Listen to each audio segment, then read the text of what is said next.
আমাদের ব্যাঙ্গালোরে কি বৃষ্টি আর কমবে না? আর বৃষ্টির সাথে সাথে সেরকম ঠান্ডা, আর ঠান্ডার মধ্যে তো খাওয়া দাওয়া আছেই। তো হ্যালো সবাইকে, কেমন আছো সবাই? আশা করি সবাই খুব ভালো আছো, আমিও খুব ভালো আছি। সকাল থেকে উঠে ঘুম থেকে উঠে দেখছি যে বৃষ্টি টিপির টিপির করে পড়তে শুরু করে দিয়েছে শীতকালেও। আচ্ছা তোমরা বলো তো, এই শীতকালেও বৃষ্টি হলে কেমন লাগে? গরমকালে একটুখানি যখন আমরা মনে করি যে বৃষ্টি হয়, একটু বৃষ্টি হয়, ঠান্ডা হয়ে যাবে ওয়েদারটা, কিন্তু সেই সময় আর বৃষ্টি হয় না। আর এই শীতকালে যত বৃষ্টির কথা মনে পড়ে। যাই হোক, উঠে তো দেখছি বৃষ্টি হচ্ছে, কিন্তু ভাবছিলাম মামামকে কি করে স্কুলে পাঠাবো। তো ওই জন্য ওকে একটুখানি লেট করে ডেকেছি। তো ওকে যখন ডেকেছি ততক্ষণে আবার বৃষ্টি ফিষ্টি থেমে একদম পুরো দেখো রোদ্দুর উঠে গেছে। বুঝতে পারছো, আমার গায়ের চাদরে কিন্তু রোদ্দুরের আলো পড়েছে। তো ওই জন্য ওকে চটপট করে তাড়াতাড়ি করে ডেকে নিয়েছি। ডেকে নিয়ে ফ্রেশ ট্রেশ করিয়ে জামা কাপড় পরিয়ে আগেই সোয়েটারটা পরিয়ে দিয়েছি, কারণ বললাম বাইরে ভীষণ ঠান্ডা। আর এদিকে তো ওকে চুল বাঁধিয়ে দিয়েছি, ওর দুধ খাওয়াটা এখনো কমপ্লিট হয়নি। এদিকে টিফিন টিফিন সব ওকে পুরো রেডি করে দিয়েছি, চুলটা বেঁধে ফিতেটা লাগিয়ে দিচ্ছি। আর এদিকে ও তো বসে বসে বদমাইশি করে যাচ্ছে। তো সকালবেলা উঠে এইটা হলো আমার ডিউটি। আর স্বপন তো মানে ছিল না, একটুখানি সকাল সকাল উঠেই কাজে বেরিয়ে গেছিল, তাই জন্য আমি ওকে একটু লেট করেই ডেকেছি, কারণ বৃষ্টি হচ্ছিল তো লেট করেই ডেকেছি। যদি কন্টিনিউ স্কুলের টাইমটা পুরোটাই বৃষ্টি হতো তাহলে আজ হয়তো ওকে স্কুলে পাঠাতাম না, কিন্তু দেখলাম যে থেমে গেছে আর রোদ্দুরও ভালোই পড়েছে। দেখো ওর মুখের মধ্যেও রোদ পড়েছে। আর এদিকে বদমাইশি তো করেই যাচ্ছে। ওকে আমি বলছি মামামকে কিন্তু আজকে ওর কাকাই নিয়ে যাবে স্কুলে, তো আমি ওই জন্য ওকে বলছি চটপট কর, কাকাইকে তাড়াতাড়ি করে ডেকে তাড়াতাড়ি করে স্কুলে যাবি, উঠে পড়। তো ওইদিকে ও টেবিলের ওপর শুয়ে রয়েছে। আসলে বাচ্চা মানুষ কি আর করবে বলো, সকালবেলা তো বড়দেরই শীতকালে উঠতে ইচ্ছা করে না, আর ও তো বাচ্চা মানুষ, ওর তো আলিশি ছাড়তেই থাকে সকালবেলা উঠে। যাই হোক, ওকে ভুলিয়ে ভালিয়ে একটা দুটো কথা বলে হাসিয়ে তারপরে ওকে গিয়ে নর্মাল একদম মানে লাইফে নিয়ে আসি, যাতে ওর ঘুমের রেস্টটা কেটে যায়। তো সেরকমই করেছি। আর এটা হলো আমার প্রত্যেক দিনেরই ডিউটি, যে ওর সাথে গল্প করে ওকে মানে একদম যাতে ওর ঘুমের রেস্টটা যেন না থাকে। না হলে দেখা যাবে কি গাড়ির পেছনে বসে বসে স্কুলে যাচ্ছে, তখন হয়তো পেছনে ঘুমিয়েই পড়ে গেল, তখন হয়ে যাবে আরেক কেলো। যাই হোক, এদিকে ওর খাওয়া দাওয়া মোটামুটি কমপ্লিট হয়ে গেছে, আর আমি ওকে তো রেডিও করে দিয়েছি। স্বপন নেই তো বললামই, তো ওই জন্য ওকে আমি বললাম যে তুই তো রেডি হয়ে গেছিস, এখন যা কাকাইকে গিয়ে একবার নক কর যে কাকাই আমার হয়ে গেছে, তুমি কি রেডি?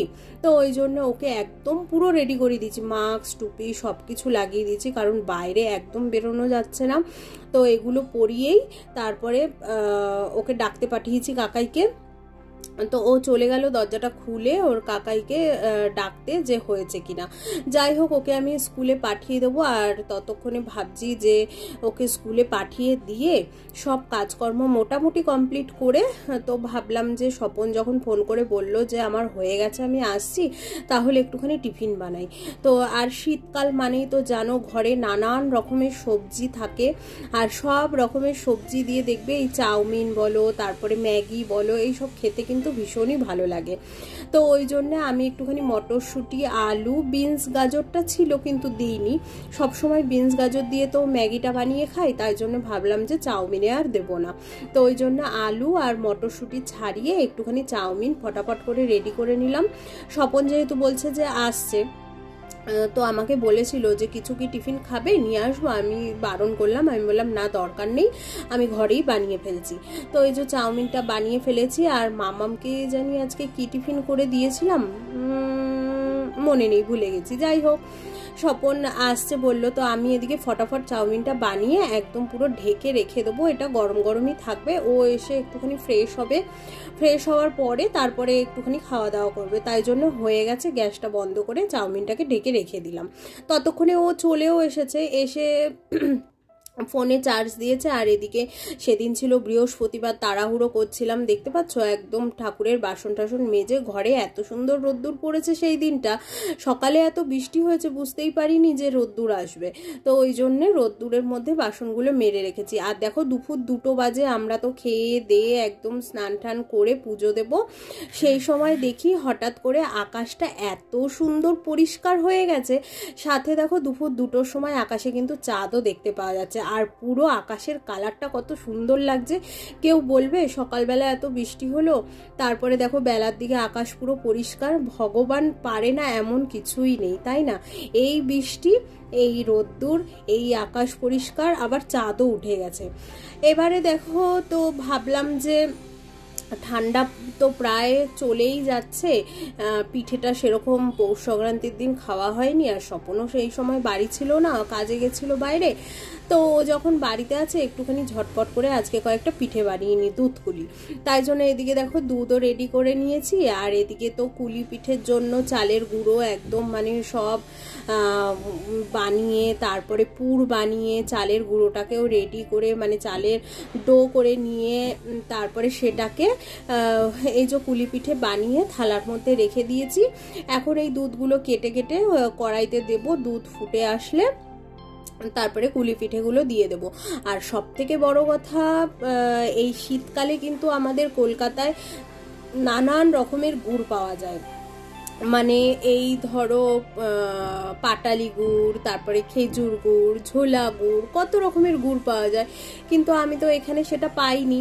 আর গুড় দিয়ে কিন্তু পিঠে খেতে কিন্তু দারুণ লাগে, তো আমি তো গুড় পাইনি, তাই জন্যে কি করেছি, ওই একটুখানি চিনি বাটিতে দেখালাম। আর এদিকে দেখো দুধ কিন্তু ফুটছে আর কি, তো আমি এখানে পিঠেগুলো দিয়ে দেব। আর ওদিকে বাটিতে যে চিনি দেখালাম, চিনিটাকে না একটুখানি গলিয়ে ক্যারামেল তৈরি করে নিয়েছি। ওই ক্যারামেলটা কালার হয়ে গেছে, ওই ক্যারামেলটাই কিন্তু আমি দুধের মধ্যে দিয়ে দিয়েছি, একদম পুরো গুড়ের কালার হয়ে গেছে। আর যেমন কিনা মিষ্টি দই যখন বাড়িতে বানানো হয় তখন কিন্তু দুধের মধ্যে ওই ক্যারামেলটা দিলেই কিন্তু মিষ্টি দইয়ের পুরো ওই কালারটা চলে আসে। তো হঠাৎ করে মাথায় বুদ্ধি এসেছে একটু ক্যারামেল বানিয়ে দুধের মধ্যে দিয়ে দিই, তাহলে একদম কালারটাও ভালো চলে আসবে, একদম মনে হবে যেন গুড় দিয়েই পিঠেটা বানিয়েছি। আর সত্যি খেতে দারুণও হয়েছিল, আর কালারটাও পুরো গুড়ের মতনই হয়েছিল। যাই হোক, খুব ভালো খেয়েছি সবাই। আর এদিকে দেখো মাম্মাম একটুখানি সন্ধেবেলা পড়াশুনো করে তারপরে ওর পাপার ফোনে একটুখানি গান চালানো হয়েছিল, তো সেই গানেই একটুখানি নাচানাচি করছে। আর যেহেতু হিন্দি গান ছিল তাই জন্যে মানে গানটা আর দিতে পারলাম না। যাই হোক, আর এদিকে দেখো সারাদিন তো আমাদের এইভাবেই কাটলো। রাত্রি 11:30 বেজে গেছে, আমাদের খাওয়া দাওয়া কমপ্লিট হয়ে গেছে, তো এখন যাব শুতে। তো চলো, আমার বকবক আজকের মতো এইটুকুই। সবাই সুস্থ থেকো, ভালো থেকো, দেখা হচ্ছে অন্য কোনো ভিডিওর সঙ্গে। ততক্ষণের জন্যে টাটা, গুড নাইট।